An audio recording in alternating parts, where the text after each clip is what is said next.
26th week, आप लोग महीने गिनिए ना, चौथे महीने से छठवें महीने तक। Foetus grow up to 30 centimetre.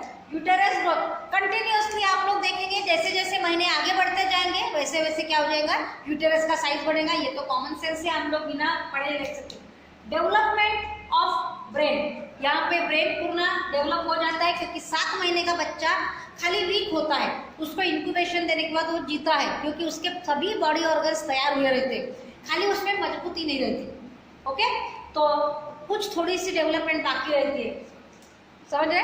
तो सभी ऑर्गन्स 6 महीने तक कंप्लीट तैयार हुए रहते हैं। ये ध्यान में रखना कि वो बच्चा पूरी तरह से जिंदा रह सके। Then HCG declines, declines means घटना। HCG ह्यूमन कोरियन गोनाडोट्रोपिन्स, क्योंकि वहाँ पे प्रोजेस्टेरॉन, एस्ट्रोजन और रिलैक्सिन, ये 3 हार्मोन सीक्रेट होते हैं। ये हार्मोन सीक्रेशन कम हो जाता है, क्यों? क्योंकि तीसरे महीने के बाद प्लेसेंटा सीक्रेशन ऑफ प्रोजेस्टेरॉन करता है और कॉर्पस लुटियम का काम बंद हो जाता है। तो एस्ट्रोजन हार्मोन और रिलैक्सिन हार्मोन ये सिर्फ ओवरी में कौन कर रहे हैं? Follicular sales.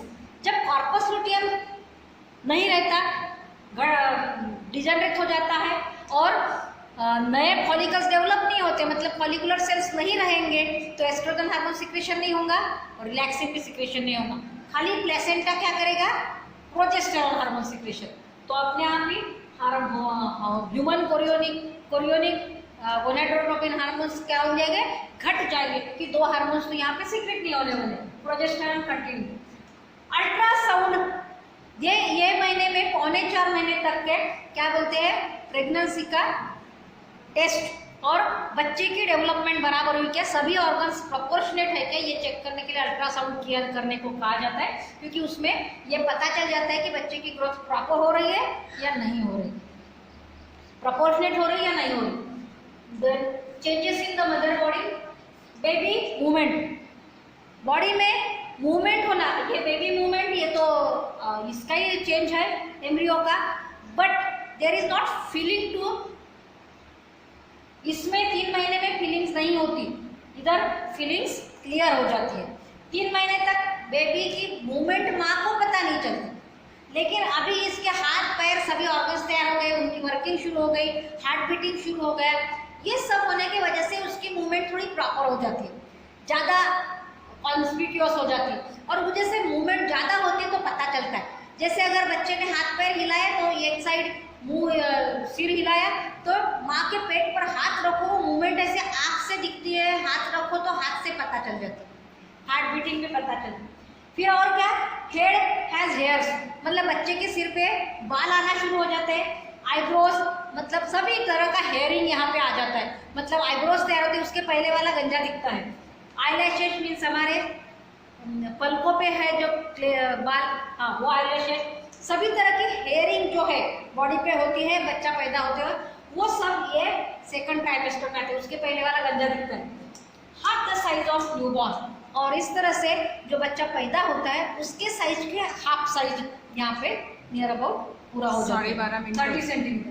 Then the third trimester 27 to weeks to parturition, parturition means baby birth, delivery का टाइम, बच्चा पैदा होने तक की ट्राइमेस्टर को बोलते हैं थर्ड ट्राइमेस्टर। फिटस की ग्रोथ, वेट में यहाँ पे 3 से 4 किलो ये कॉमन दिया है, लेकिन 2.5 पौने 3 किलो का भी बच्चा जिंदा रहता है, खाली थोड़ा वीक होता है। 4.5 किलो का, 5 किलो का भी बच्चे किसी को होते हैं, लेकिन वो इतने ज़्यादा वेटेड हो तो माँ की नॉर्मल डिलीवरी नहीं होती, बाई चांस ही कभी हो जाए उसको सिजेरियन करना, ये यहाँ सब नॉर्मल नॉर्म्स दिए हैं।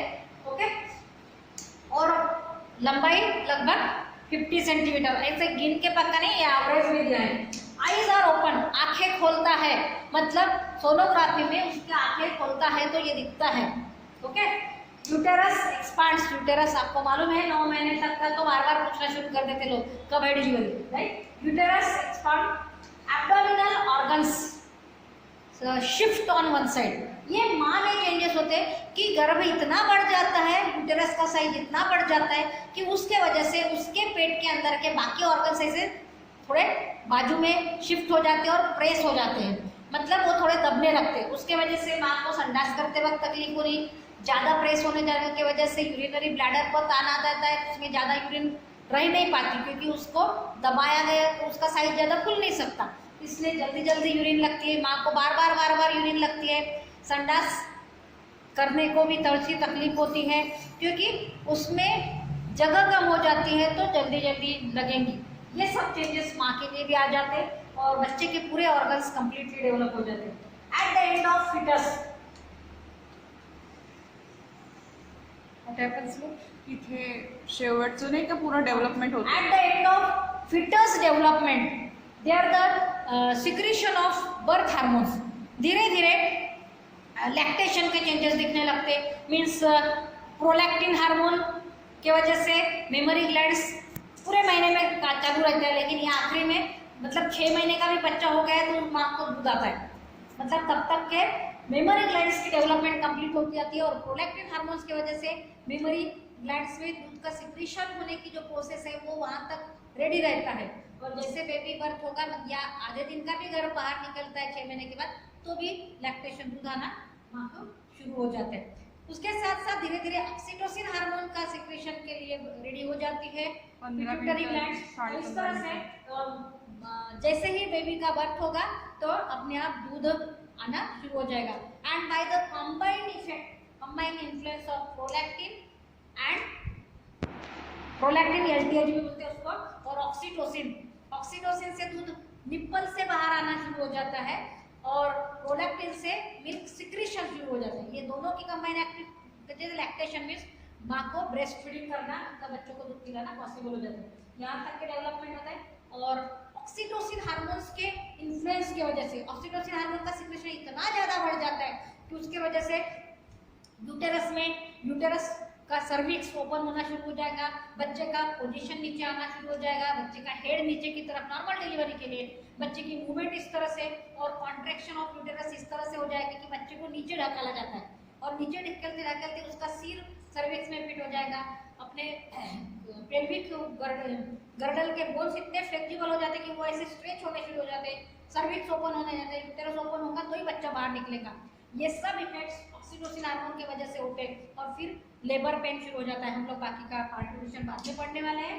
इस तरह से ऑक्सीटोसिन को क्या बोलते हैं, बर्थ हार्मोन। ये सब चेंजेस होते हैं और इस तरह से end of the 3rd trimester. Thank you.